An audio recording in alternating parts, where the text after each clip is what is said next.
নমস্কার, আমি বিশ্বজিৎ। আপনারা দেখছেন নিউজ 18 ডিজিটাল। নিউজ 18 ডিজিটালে এই মুহূর্তে ধর্মতলায় 21-এর মঞ্চ তৈরির কাজ, তার কতদূর কাজ এগোলো সেই ছবি দেখাবো। মাঝে আর মাত্র একটা দিন, রবিবার রাত পোহালেই 21শে জুলাই।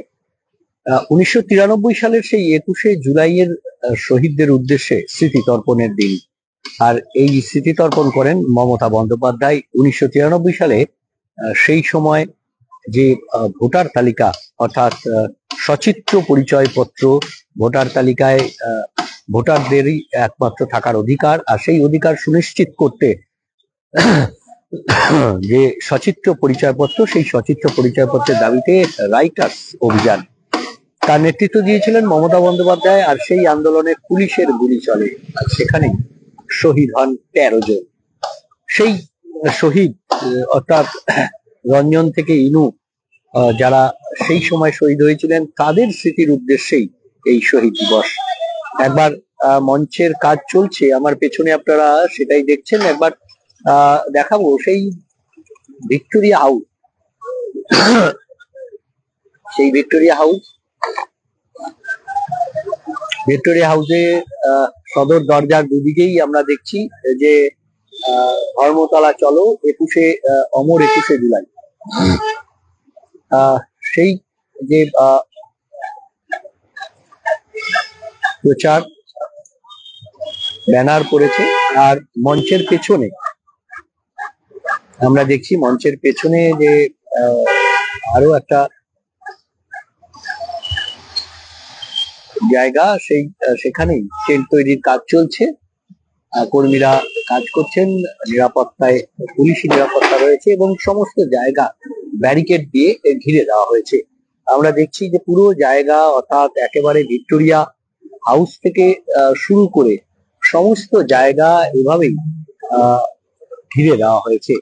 র্যাম্প তৈরি হয়ে গেছে, অর্থাৎ মুখ্যমন্ত্রী যেখানে আসবেন, মুখ্যমন্ত্রী মমতা বন্দ্যোপাধ্যায়, তৃণমূল সুপ্রিমো, তিনি আসবেন এবং তিনি এই পথেই আসবেন। আর এই পথে তিনি আসার পর ঠিক এই পথে এসেই সরাসরি এখান দিয়ে এই র্যাম্প দিয়ে মঞ্চে উঠে যাবেন। আর সেই মঞ্চ একটু সামনে থেকে সেই মঞ্চ দেখাবো, কিন্তু এখানে বাস চলাচল করছে, সেই বাস অর্থাৎ যানবাহন চলাচল করছে, কিন্তু মঞ্চকে ঘিরে রাখা হয়েছে ব্যারিকেড দিয়ে মঞ্চ ঘিরে রাখা হয়েছে। এই মতো রেলিং,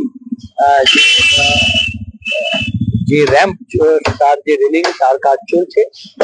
অর্থাৎ নিচের যে লোহার স্ট্রাকচার, সেই লোহার স্ট্রাকচার কিন্তু স্ট্রাকচারের কাজ ইতিমধ্যেই, যে পোডিয়াম, সেই পোডিয়াম উঁচু করে তৈরি করা হয়েছে এবং সেই সংবাদ মাধ্যমের জন্য যে পোডিয়াম, সেই পোডিয়াম আমরা দেখছি।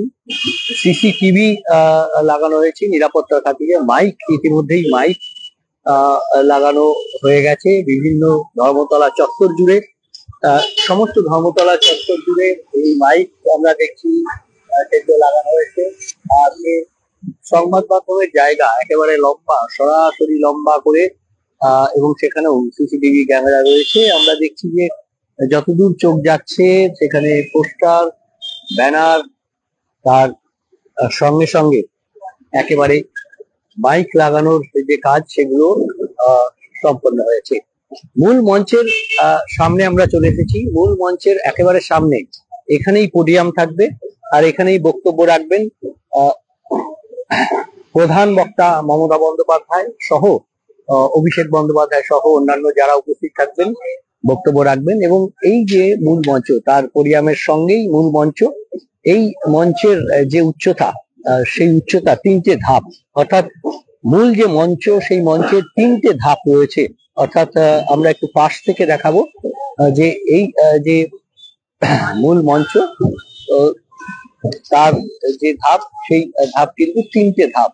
অর্থাৎ তার পাশে আরো একটি মঞ্চ, যেখানে কাউন্সিলর বা অন্যান্যরা থাকবেন। আর মুখ্যমন্ত্রীর মূল মঞ্চে সেখানে শহীদ পরিবার থেকে শুরু করে সেলিব্রিটি, সাংসদ, বিধায়ক, তারা থাকবেন। আর কাউন্সিলরদের জন্য পৃথক মঞ্চ। অর্থাৎ মূল মঞ্চের কাজ এখনো কাজ চলছে। আর সেই কাজের যে পরিস্থিতি, সেই কাজের পরিস্থিতি আপনাদের এই মুহূর্তে সেই ছবি আপনাদের জন্য নিউজ 18 ডিজিটালে। অর্থাৎ ধর্মতলা চত্বরে এখন সাজো সাজো রব। ধর্মতলা চত্বর ঠিক ভিক্টোরিয়া হাউসের সামনে, সেখানে মূল মঞ্চের প্রস্তুতির কাজ চলছে। মাঝে আর মাত্র একটা দিন সময় বেশি নেই, তাই মূল মঞ্চের কাজ চলছে জোর কদমে। আমি বিশ্বজিৎ ছিলাম আপনাদের সঙ্গে, আর আপনারা দেখছেন নিউজ 18 ডিজিটাল, সব খবর সঠিকভাবে সবার আগে। ধন্যবাদ।